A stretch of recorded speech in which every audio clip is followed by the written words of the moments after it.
ఇప్పటికే సూపర్ 6 అని ఇంకా ఎన్నో స్కీములు ఇప్పుడు వాళ్ళు మాట్లాడతారు ఇవన్నీ మీకు ఎలా సాధ్యం అని. అరే పిచ్చోడా, అభివృద్ధి ఉంటే ఎంత సంక్షేమమైనా చేయొచ్చు. అది ప్రూవ్ చేసే మొనగాడు చంద్రబాబు నాయుడు గారు. ఆయనకి చేదోడు వాదోడుగా మీ పవన్ కళ్యాణ్ గారు ఉన్నారు. అద్వితీయమైన విజయం సాధిద్దాం.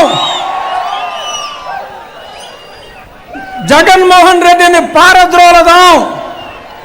ఇది కూటమి అభ్యర్థుల్ని గెలిపించాలి అని ప్రతిజ్ఞ చేద్దాం.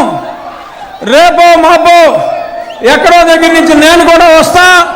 ఏమీ ఆధారపడవలసిన అవసరం లేదు.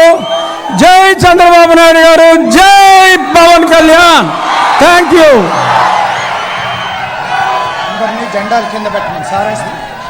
అందరినీ జెండా బాబు, మన కార్యకర్తలందరూ కూడా జెండాలు కింద పెట్టినట్టయితే మనకి వెనకాల ఉన్న వాళ్ళకి అందరికీ కనిపిస్తారు. కొంచెం జెండాలు కిందకి దించండి. మన ఉత్సాహం రేపు ఎన్నికల్లో చూపించి, మన సత్తా చూపించి, మన తెలుగుదేశాన్ని, మన జనసేన శాసనసభ్యులందరినీ కూడా అత్యధిక మెజార్టీలతో మనం గెలిపించుకుందాం. అందుచేత కొంచెం జెండాలు కింద పెట్టినట్లయితే మాట్లాడే వాళ్ళ విషయాలు వాళ్ళకి వినిపిస్తాయి, కనిపిస్తారు. కాబట్టి కొంచెం కిందకి పెట్టవలసిందిగా కోరుకుంటున్నాను. ధరలతో సహా అన్ని పెరిగిపోయాయి. మరి కొందామంటే కొరివి, అమ్ముదామంటే అడవి అన్నట్టు తీరుగా మరి జగన్మోహన్ రెడ్డి ప్రభుత్వం వ్యవహరిస్తూ ఉంది.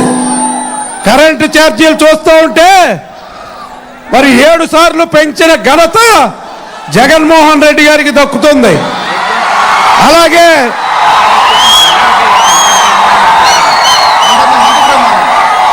మరి ఇవాళ ఆయన వేల కోట్ల రూపాయలు మరి ఈ